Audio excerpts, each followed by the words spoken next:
En la línea telefónica, el presidente de Morena, Alfonso Ramírez Cuéllar, a quien hemos buscado pues para hablar de este tema. ¿Qué es exactamente lo que está planteando, que está generando esta y otras reacciones múltiples que se están registrando en las últimas horas? Alfonso, buenos días, gracias por tomarme la comunicación, bienvenido. Muchísimas gracias, Carmen. Pues mira, yo creo que esta polémica pues no es solamente nacional. Yo creo que es uno de los debates internacionales más intensos que en estos momentos se presentan en distintos países, en Estados Unidos, en Francia, en buena parte de los países de Europa. El debate más importante pues tiene que ver con la concentración de la riqueza y las enormes fortunas que han acumulado un pequeño número de personas, y la brecha tan grande, la fractura social tan enorme que provoca la desigualdad que se ha generado desde hace mucho tiempo en los distintos países. Este es el debate central que se está proponiendo. Lo que yo he presentado tiene que ver, primero, pues que ya la Constitución y la Ley de Desarrollo Social nos establecen un organismo para medir la pobreza y para medir la extrema pobreza. La propia legislación dice que el Coneval es un organismo que tiene este mandato específico, y a partir de ahí se derivan políticas públicas para reducir el número de pobres y garantizar que mucha de la pobreza patrimonial o alimentaria también vaya disminuyéndose. Entonces ya tenemos un organismo que mide la pobreza. Yo lo que estoy proponiendo es de que haya un organismo que tenga el mandato constitucional para medir la concentración de la riqueza y las grandes fortunas. ¿Quién lo debe de hacer? Lo debe de hacer un organismo autónomo que no tenga en lo absoluto tintes de carácter político, que sea muy profesional y que ya tiene el mandato constitucional para definir las cifras y los datos oficiales que permiten la determinación de muchas políticas públicas. El INEGI hoy mide el ingreso y el gasto de las personas a través de las encuestas que realiza.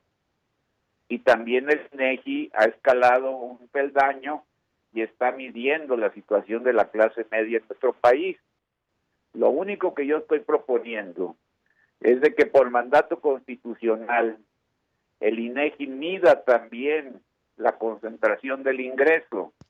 Aquí somos más de 120 millones de mexicanos y solamente 145,000 personas tienen el 50% de la riqueza nacional.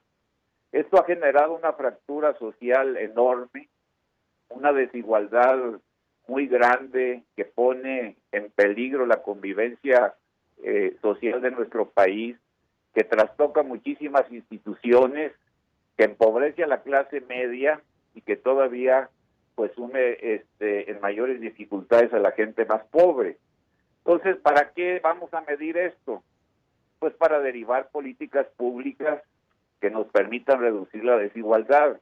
Es totalmente falso, Carmen, y lo quiero decir, que estemos nosotros planteando que el INEGI va a entrar a la casa de Carmen Aristegui o de Alfonso Ramírez a ver qué es lo que tenemos. No, eso es totalmente falso.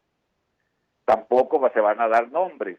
Simple y sencillamente lo que se está buscando es hacer el diagnóstico objetivo sobre la base de datos científicos para ver el nivel y las características de la concentración de la riqueza en nuestro país. Hoy, ¿a qué nos estamos topando? Es una limitación y un debate también internacional, porque la metodología y los alcances de las encuestas de ingreso y de gasto no permiten tener la totalidad de los datos. Por eso en el documento lo que propongo yo es de que pueda el INEGI acceder a todas las fuentes de datos para tener una visión integral de este fenómeno que es muy peligroso en México y en el mundo, porque trastoca la convivencia social en nuestro país. Es simple y sencillamente es el debate. Déjame, Alfonso Ramírez Cuellar, para alentar el debate, precisamente lo que dices.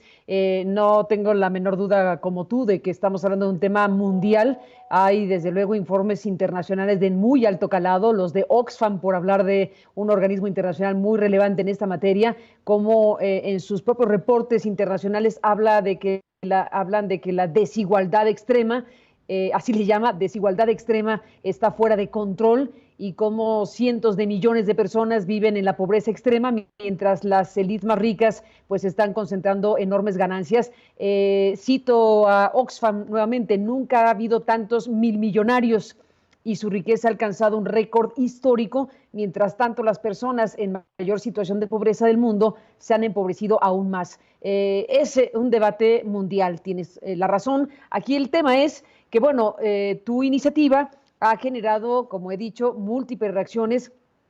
Tú estás Pero mira, diciendo, Carmen, yo te quisiera... es que se está caricaturizando, porque están diciendo que van a entrar a las casas de las personas a ver eso. Tú dices, no se trata de eso. Entonces, haz el énfasis de lo que realmente sí estás planteando.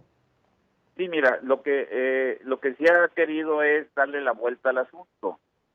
O sea, pues no van a entrar a tu casa para ver qué casa tienes, ¿no? Pues ya entras, ya sabes qué casa tienes. O sea, eso es totalmente ridículo. El rechazo que se ha generado, y es el rechazo también que se presenta en otras partes, es porque la otra propuesta, la del punto 3 que yo sugiero, tiene que ver con el tema de temas. Yo no quiero un estudio académico de la concentración de la riqueza y de las grandes fortunas. Yo lo que quiero es de que también nuestra Constitución establezca un nuevo concepto, el concepto de la progresividad fiscal. La Constitución debe de establecer con mucha claridad el concepto de la progresividad fiscal para contribuir de manera adecuada a los gastos del Estado mexicano. Y como yo quiero un estado de bienestar con un sistema de salud muy grande, lleno de calidad, y también un sistema educativo que permita la movilidad social de millones de jóvenes, y quiero también un ingreso básico universal, y quiero que en nuestro país haya un seguro del desempleo, y quiero este estado de bienestar, pues entonces la única forma de financiar este estado de bienestar es con una progresividad fiscal que permita que los que más tienen colaboren y se solidaricen más con los gastos que implica tener un Estado que nos garantice la prosperidad y el bienestar a todos los mexicanos. Esto es lo que está en el fondo del asunto. Es decir, toda esta polémica y este debate pues se van por el lado falso de que alguien está queriendo meter a la INEGI a nuestras casas, cuando el tema central pues es de que queremos medir la concentración de la riqueza y las grandes fortunas para llegar a la conclusión de que los que más tienen más deben de cooperar, porque ya basta que solamente sea la clase media, la gente pobre, la que sostenga los gastos del Estado, y por muchas artimañas, pero también por un sistema fiscal totalmente inequitativo como el que tenemos en México, las grandes fortunas no colaboren ni se solidaricen como lo pueden hacer, sin afectar su patrimonio ni nada. Ellos seguirán siendo ricos, simple y sencillamente tendrán que tener una obligación solidaria mayor. Este es el tema que creo yo que está en el fondo. Alfonso Ramírez Cuellar, déjame presentarte y por supuesto al público el momento en donde hace ratito en Palacio Nacional, en la conferencia con el presidente López Obrador, se le preguntó sobre este tema, se le preguntó su opinión acerca de esta propuesta que está haciendo el presidente de Morena, y déjame presentar cómo se formuló la pregunta y lo que ha contestado hace ratito el presidente de México. ¿Te parece? Y regreso contigo. Sí, claro. Presidente, buenos días. Si nos puede dar su opinión acerca de esta propuesta de Morena para que el INEGI pueda revisar el patrimonio e información fiscal de los ciudadanos. Incluso ya hay algunos senadores que se han desmarcado de esta propuesta. ¿Cuál es su opinión? Y si me permite ahorita otra pregunta para el subsecretario. Bueno, no creo que sea correcto. Se tienen que mantener pues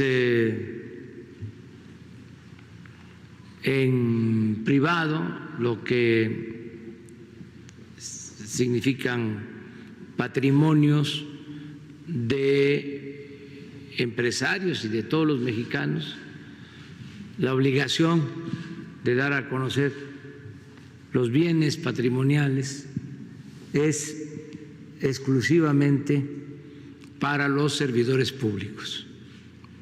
Nosotros sí estamos obligados a dar a conocer nuestros patrimonios. Por eso no considero conveniente esa propuesta. Para que no haya tanta desigualdad, lo mejor es que el gobierno ayude a que la mayoría de los mexicanos vaya escalando poco a poco, vaya ascendiendo en la escala social y que no se profundice la desigualdad, que no se permitan negocios ilícitos, que no se permita la corrupción, que es lo que produce la desigualdad. La desigualdad se produce en México o se producía en México por la corrupción. La corrupción es la causa principal de la desigualdad económica y social. Si no hay corrupción, no va a haber desigualdad y no va a haber esa acumulación cuantiosa de recursos en pocas manos, mientras la mayoría carece hasta de lo más indispensable. Pero no es dando a conocer o exigiendo que las personas estén obligadas a decir cuánto tienen. Eso no lo veo adecuado. Y también lo otro, el convencimiento de que se debe de buscar una sociedad más justa, más igualitaria y que no haya derroche, que no haya ostentación. Es lo que dijo esta mañana Alfonso Ramírez Cuéllar sobre la pregunta que se le hizo al presidente de tu propuesta. ¿Qué dices, Alfonso, Pues es que como presidente de Morena? Todo empezó mal con la pregunta, porque en realidad nadie está proponiendo que se den a conocer el patrimonio, los ingresos de las personas. Si tú revisas bien el documento que yo presento, yo no estoy diciendo ahí que demos a conocer cuántas casas tiene Carmen, cuánto dinero tiene Carmen, eso no lo estoy proponiendo yo. Entonces la respuesta del presidente es la adecuada en el sentido de que no se debe de dar a conocer el patrimonio que tienen las personas. Este es un debate que yo creo que debe quedar totalmente zanjado. Lo que estamos es ante la discusión y la reflexión, la conversación de cómo vamos a medir las grandes fortunas para desprender una política que nos permita reducir la brecha social tan enorme que en estos momentos existe en el país. No solamente es un problema de corrupción, es un problema de un sistema fiscal totalmente regresivo el que tenemos, y tenemos que romper con esta especie de consenso en la debilidad fiscal del Estado, porque si no, no vamos a poder hacer absolutamente nada y nunca vamos a tener un sistema de salud como el que nos merecemos, nunca vamos a alcanzar un sistema educativo como el que requerimos. Tiene que haber una progresividad fiscal y este es el debate principal que tenemos que dar. Yo no quiero un estudio académico, ya tú has mencionado a Oxfam, que ha presentado pues lo más detallado posible hasta donde le alcanzó a Gerardo Esquivel, vicegobernador del Banco de México, el acceso a una serie de datos y lo que él expresa ahí, pues es una vergonzosa concentración del ingreso y una desventaja enorme de la clase media y de la gente más pobre. Yo no quiero un estudio académico, yo lo que quiero es que se haga también el cambio constitucional para que nuestra Carta Magna quede establecida la progresividad fiscal, porque ya llegó la hora de que los que más tienen deben de solidarizarse más. Yo no quiero salir de esta crisis como salimos de la del 94 y como salimos de la del 2008, con un Estado pobre, raquítico, sin capacidad de hacer un estado de bienestar, porque no queremos tocar ni alterar un régimen fiscal totalmente regresivo y desventajoso que nos condena a vivir en esta desigualdad tan grande. Ese es el debate principal, yo creo. Sin duda. Pues sigamos dando el debate, Alfonso. El último punto que yo planteé en mi documento es el tema de la concentración y el predominio de una o dos empresas en mercados de bienes y servicios que son fundamentales para la población, y que cuando uno va y compra pan, o cuando uno va y compra leche, huevo o carne, o cuando compra medicamentos, o cuando compra materiales para la construcción, a uno se lo venden con un sobreprecio que ya lo destacó en un primer momento Carlos Ursúa cuando hizo los primeros estudios, y después el reciente estudio sobre bienestar de consumidores que hizo la COFESE, pues nos da cuenta que en estos mercados controlados los sobreprecios afectan muchísimo a la clase media y afectan sobre todo a muchas regiones del sureste de nuestro país y a la gente más pobre. Es el otro tema también que yo creo que hay que debatir. Ahorita pues las urgencias de enfrentar con disciplina la emergencia sanitaria y todas las dificultades están apuntando hacia otros temas de mayor relevancia, con justa razón, pero estos son los temas que tenemos que discutir. Yo creo que, pues qué bueno que se abrió la polémica. Yo no estoy proponiendo, jamás ha pasado por mi mente dar a conocer la propiedad de las personas, jamás he estado proponiendo que el INEGI se meta en nuestras casas, jamás he estado proponiendo que se fiscalice, que se condene el patrimonio. No, lo que yo quiero es que así como medimos la extrema pobreza, también midamos la extrema riqueza, porque esta es la fuente principal en estos momentos de inestabilidad. Hay una pasión muy grande por combatir la pobreza, también debemos de tener una pasión muy grande por combatir la desigualdad y la enorme concentración de la riqueza. Alfonso Ramírez Cuéllar, pues sigamos hablando y debatiendo de esto que es de enorme importancia. Te aprecio mucho que nos tomes la llamada y sigamos en comunicación. Muy buenos días. Lo único que yo quiero es una sociedad decente, Carlos. Una sociedad decente. Pues ahí está esto que nos pones a la mesa. Gracias por estar aquí para compartirlo y seguimos hablando como siempre. Alfonso, gracias y buenos días. Muchas gracias. Igualmente, Alfonso Ramírez Cuéllar, presidente nacional de Morena.